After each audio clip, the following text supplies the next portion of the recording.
Hi everyone, welcome to coding tutorial 4 of neural networks and deep learning. My name is Everly. Um, in today's class, we're going to teach you how to use Keras. Um, in the previous tutorial, we talked about PyTorch and TensorFlow. So TensorFlow is a framework preferred by the industry, and Keras is a high-level framework that built an API to help us run TensorFlow. And with that, the coding part of Keras will be much shorter and simpler than PyTorch. So today we'll teach you how to quickly build a model using Keras. And in today's class, we're also going to go through the regularization using Keras, and we'll visualize the effect with loss. And we'll also teach you how to run early stopping. All right, so let's start with a quick look at the documentation. So if you go to this link, you will see there are models API, layers API, callbacks, um, optimizers, metrics, and losses. And these are most of the modules that we're going to use. So um, to import, we need to import from TensorFlow, import Keras, then run this. Okay, so before building a model, let's first load Keras dataset. And today we're going to use the MNIST dataset. A quick look at what the data looks like. So MNIST is a 28 by 28 pixels image dataset. All these data are a handwritten number. So it's a classification from 0 to 9. So there are 10 classes. And since there are 28 by 28 pixels, today this is the size of the feature we have for each data. So let's go back. Um, import the data set.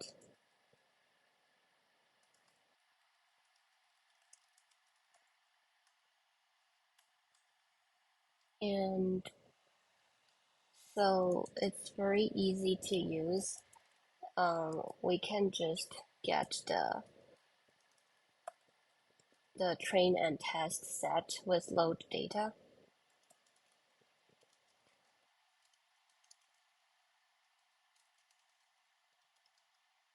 MNIST and load data.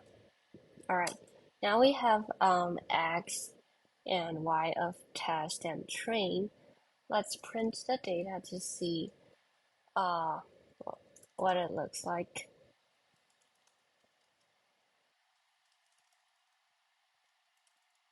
So these are all ND arrays. And as you can see, there are 60,000 images, 28 by 28. We need to flatten that. So let's pre-process the data with XTrain. We can use reshape in ND array.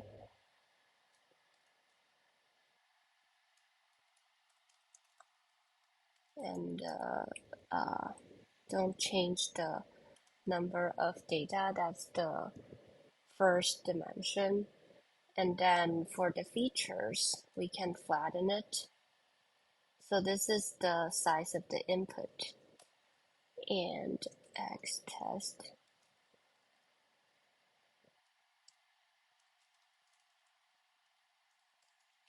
We do the same thing for test.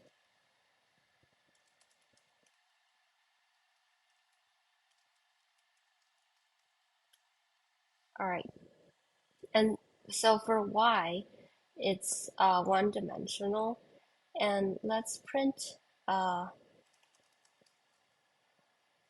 y train the first 10 data. So this is the label, and since this is a multi-class classification, we need to do one hot encoding, and in Keras, we can import to categorical. So from Keras,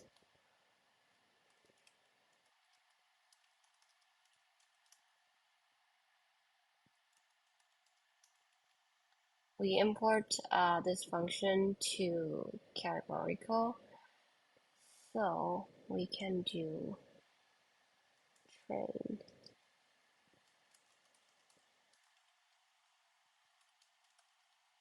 and then test.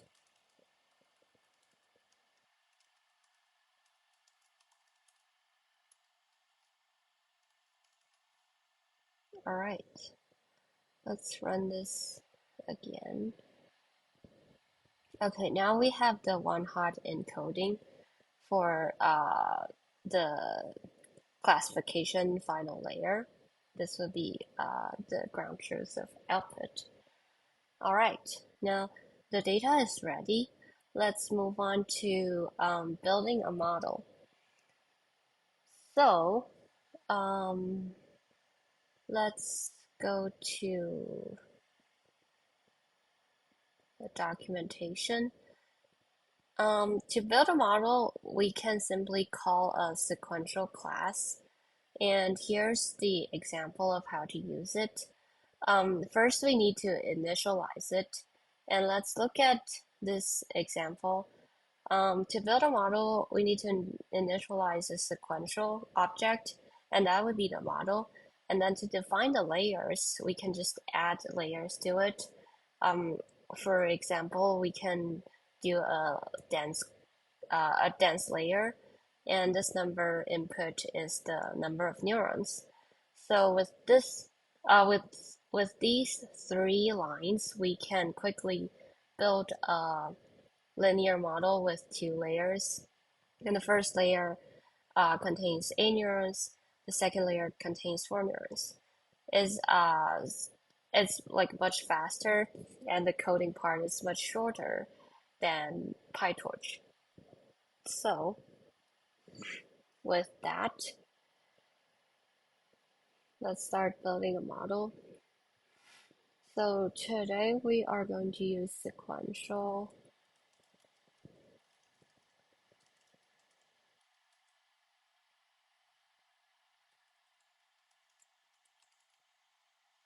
and the dense layers.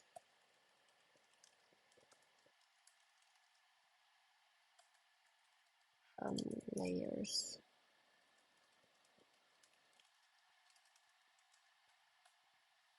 Okay, first thing, initialize the model, and we do model following the example.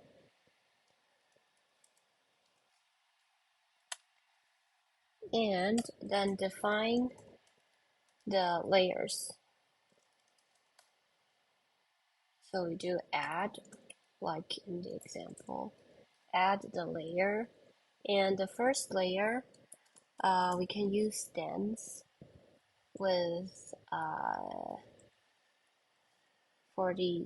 64 neurons, and we can define the activation function. Let's do value, and we also need the input dimension to be the shape of our data input. So dimension will be the X shape 1, which is 28 times 28 in this case, which is already processed in the data. And we can add a few more layers here. just 100 and activation value, and let's make another layer. And for output, the size of output is the shape of the ground truth here, which is 10. So 10 classes. And for classification, we use softmax. All right. So now we have finished building the model. And now we can, for Keras, we can print the summary. Use model summary. And let's run this cell. All right, this is the summary of the model. Very clear with the with the layers we defined, and it calculates the number of parameters for us. All right, and with that, we can train the model. That will include two steps: configure and train and fit. So let's go back to the documentation. So for model training, we need to first configure this model using model.compile. We can define the optimizer here, the loss function, matrix, and so on. So following this, let's run model compile. To find the loss, we can use cross entropy here.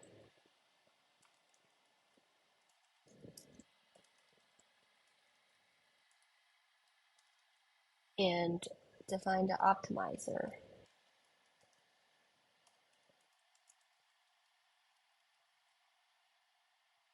And metrics, we can use accuracy. Okay, so how these parameters work is that let's take optimizer as an example here. We can call the default optimizer um, using just the name of the optimizer, which is listed in the documentation. So you can go to the link and see what options we have.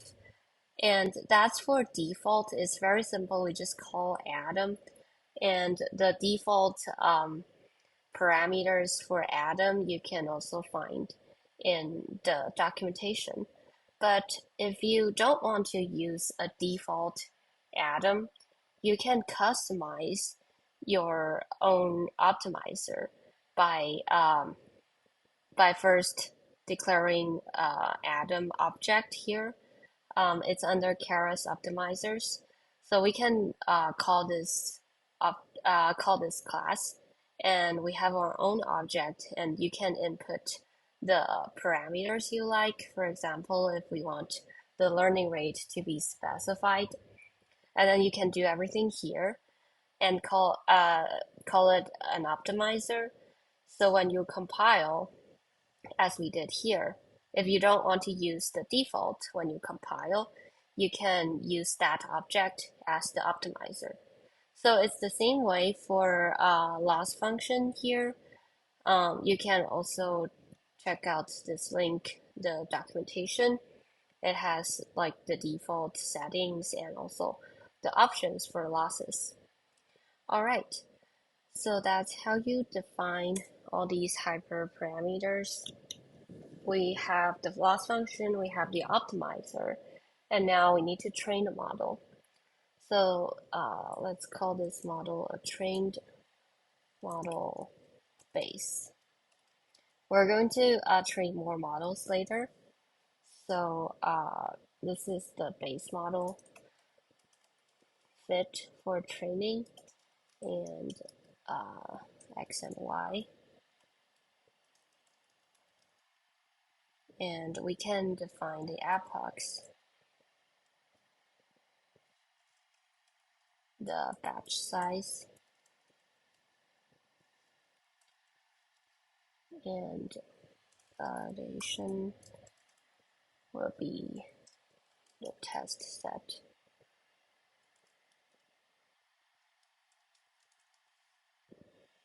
Alright, so for fit, again in the same page, if you scroll down, you can see what are the options available here.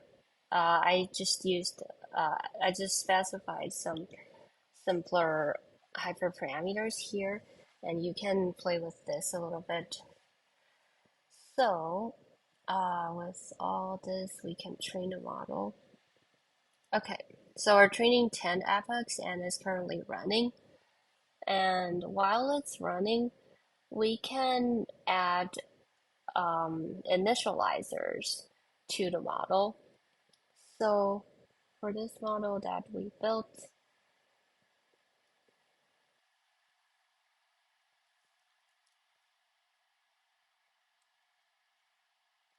copy it over.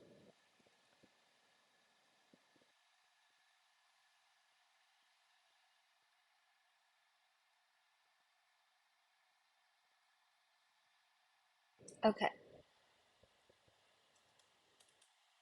so on top of what we did, we can also import initializers for the model. Import initializers. And again, you can go to this page to see what are the options for initializers. And we can use a simple one like hey here.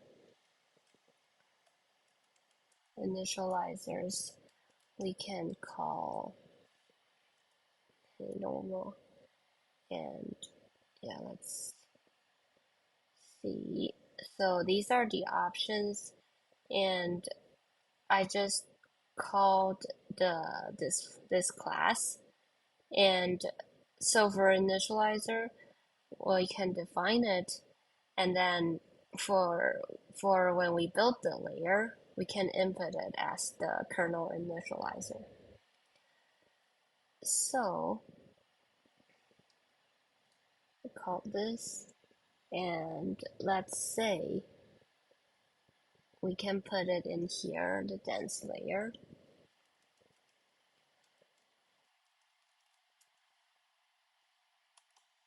our initializer. And if we want this for every layer, we can simply do this. For all the dense layers, we use an initializer. And there are other options too, such as Glorat, and we can just call the initializer for normal. And then if you want to use a different initializer, you can change it here. So let's quickly run this too. The first model is has done training, and the final accuracy is here for validation set. So again, while it's training, let's move on to the next step to visualize the losses of our model. So here we have for this model, sorry, for this base model, we have the validation and we have train. So we can see the difference between the losses of train and validation to understand if the model is overfitting. And what we can do here, okay, I have to rerun this because this should be initialized. Um, and this will be the base model. So don't forget to change the model name or you will have to rerun it just like I did. All right, visualization. So let's import uh Matplotlib again,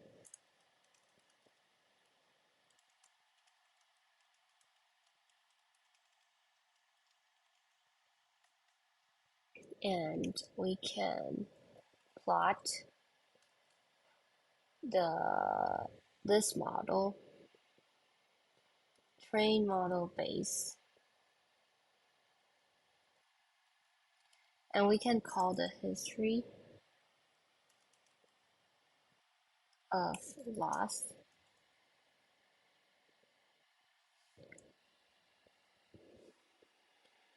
and assign a color,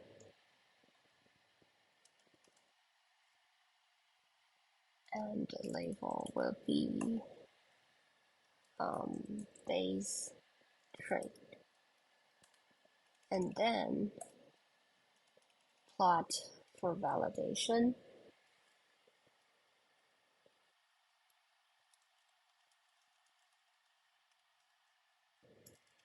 Validation loss, and let's do dash,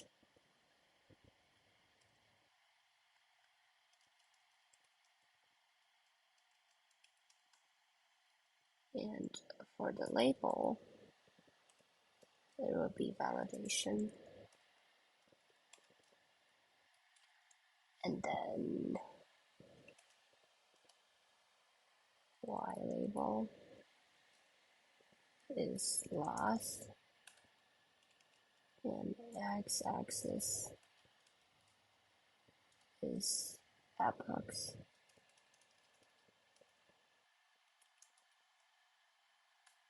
and we should also do legend and show. All right, I see the model's done running, so we can run this.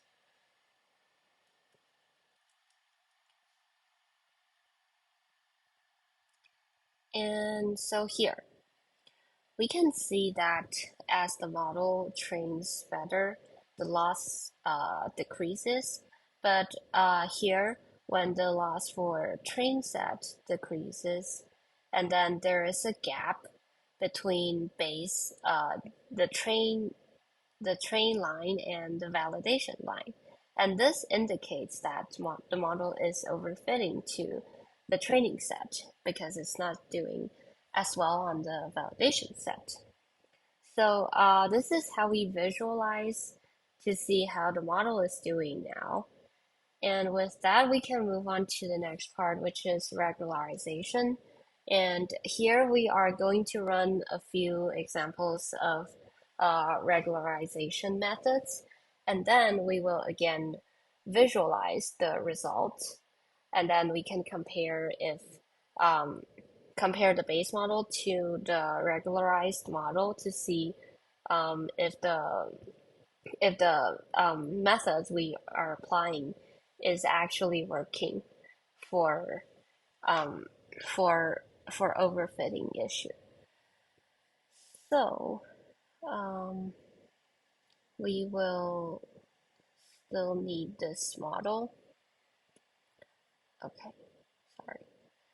Let's just copy this and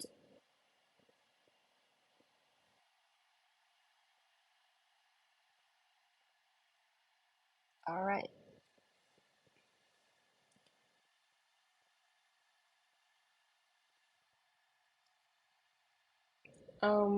So here, for regularizers, we can use L2 as an example. Let's first import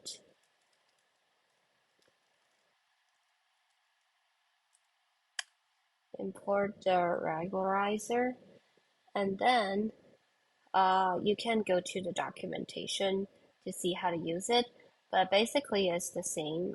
You can call default or you can customize your own regularizer. So let's try using it here. Define kernel regularizer and call the regularizers. And let's use L2 and we can input the um, the parameter here, the hyperparameter here, and let's use this for both the middle layers. And this model is L2 that we test. All right, we can run this. Now the model is training, and while it's doing that, let's expand the visualization here. So we can copy this over. So now we have the base model and we have a regularized model. So let's build a visualization function called visualize losses.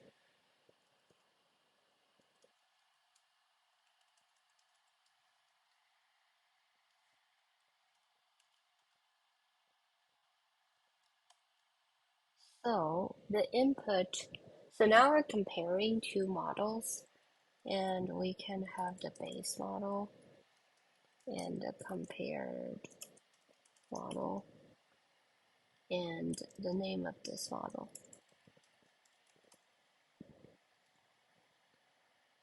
All right.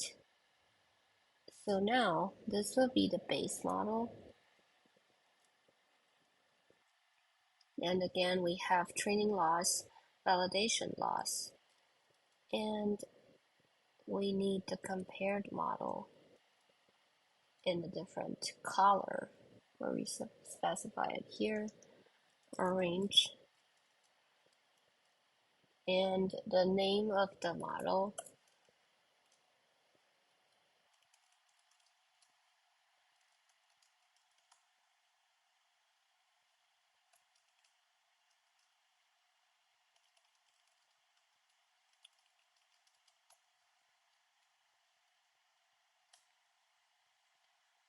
And we can have a title for the plot,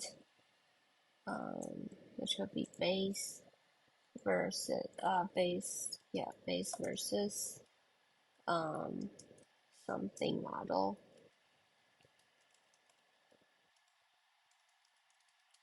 and that's the model name.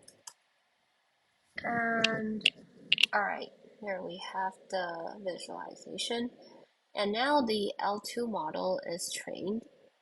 So let's compare the base model to L2.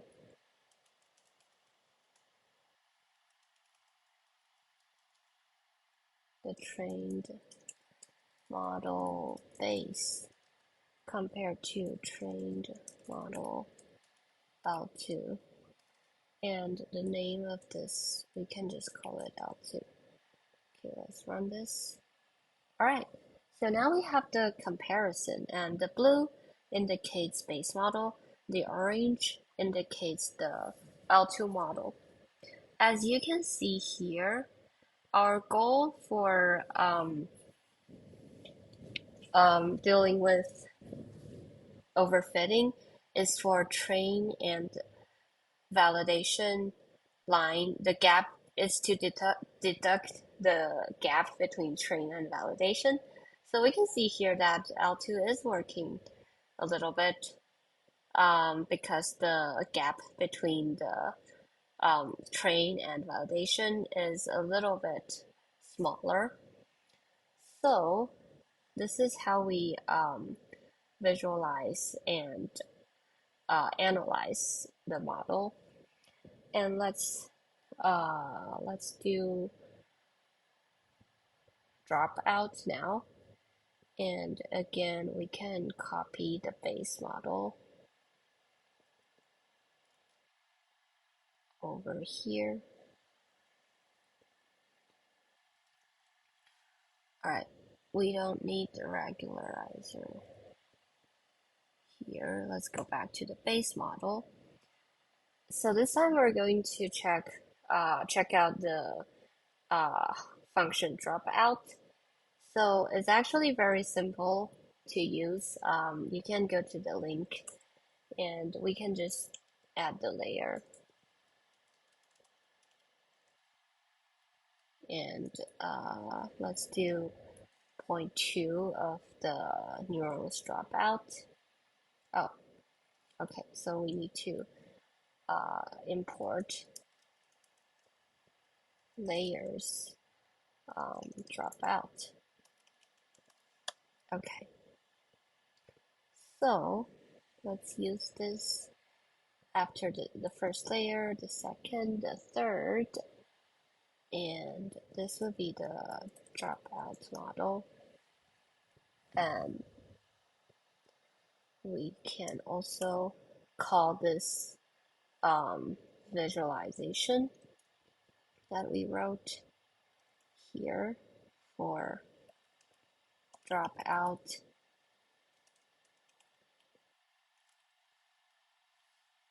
All right, now we can run this and the model is training.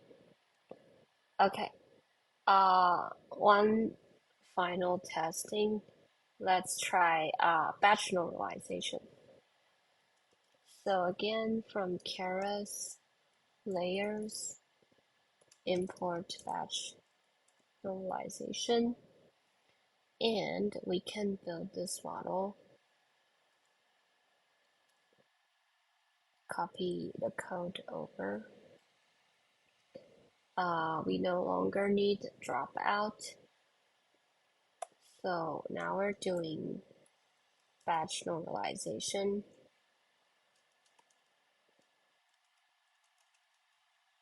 And we can just simply call this function. And for these layers, do batch normalization.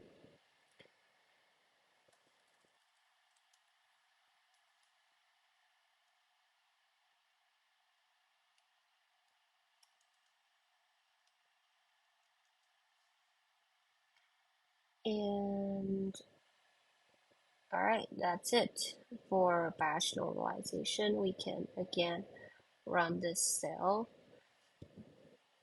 to compare the result. All right, so now we have the dropout result here, and surprisingly, it's working well for the gap. And now validation set is actually having a better performance than training set.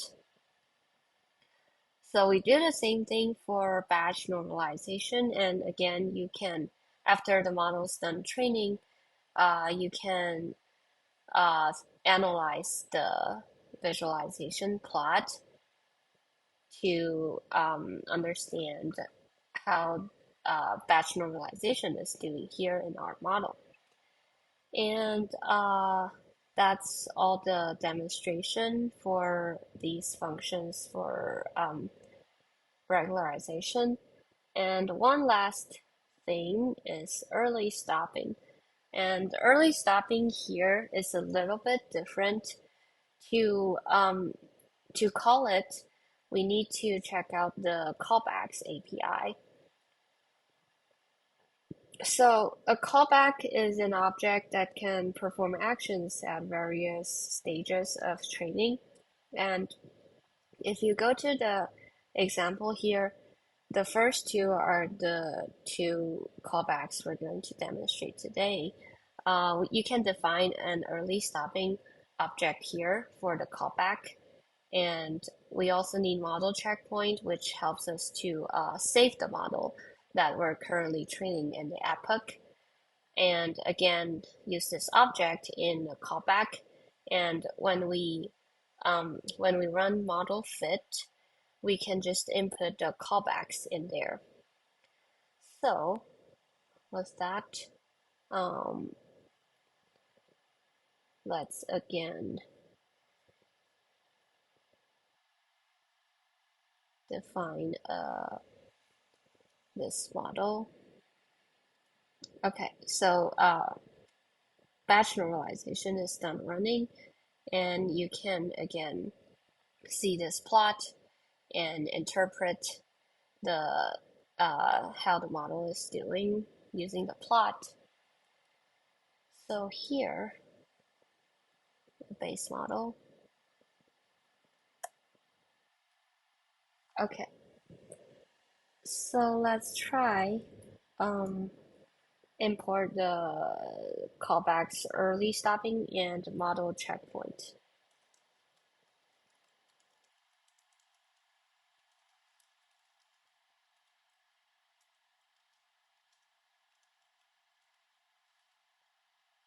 And so for this model, uh, we can define early stopping and the checkpoint. Let's call it early stopping, and that would be the object for the early stopping callback.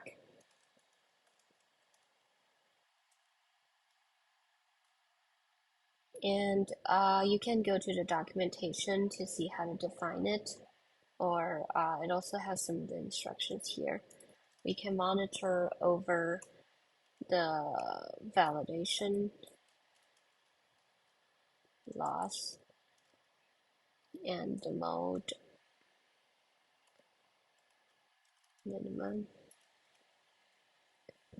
because we want the loss to be small and reverse. Also restore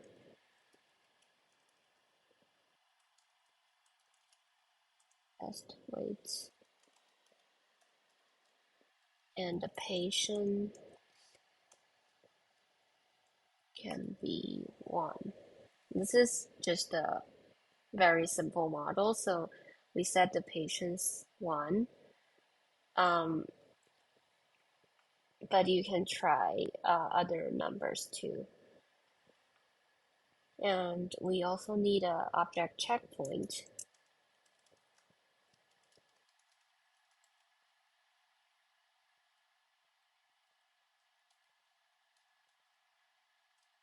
And name it is the best model.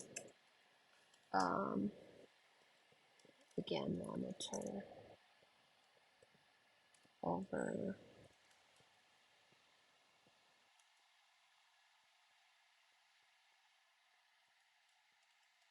validation loss, and we need to save the best.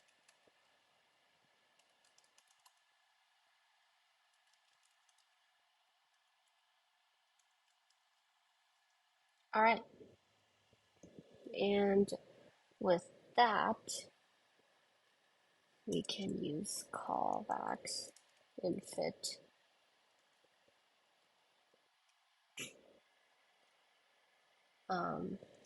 early stopping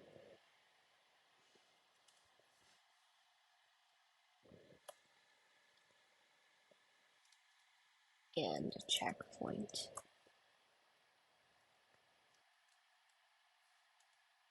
And there we can run this model.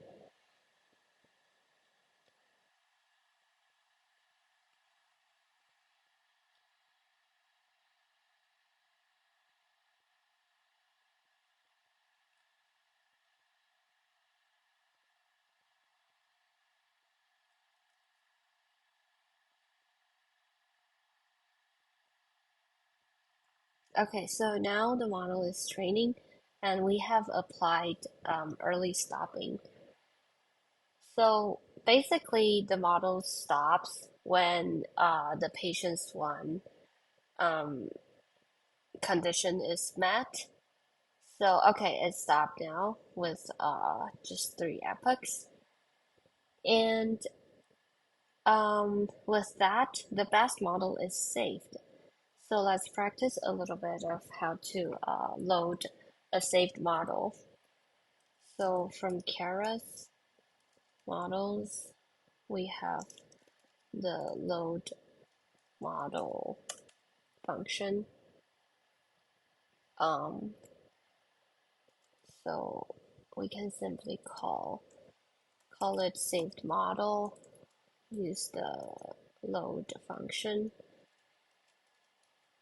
and we called it best model.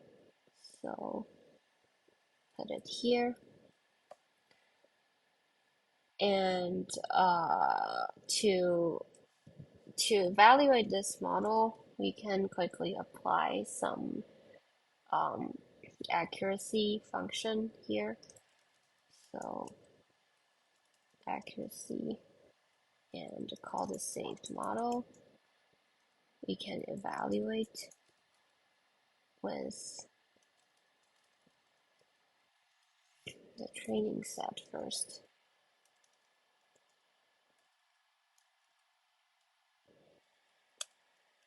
And we have the test set.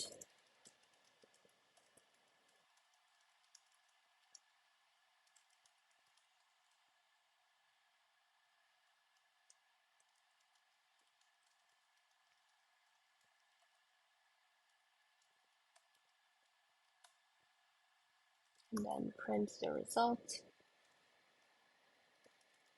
the training result.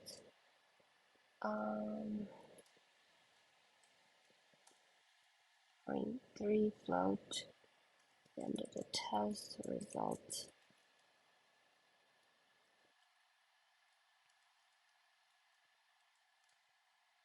Trained accuracy and test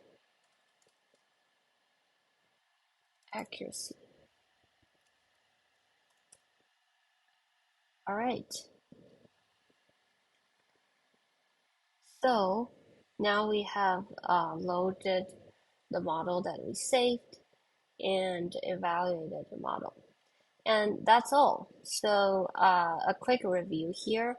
For Keras, we learned how to call the layers. We can define the optimizer. We can apply weight initialization. We can apply our own loss functions. And for regularization, we can call regularizers. We can apply dropout, batch normalization.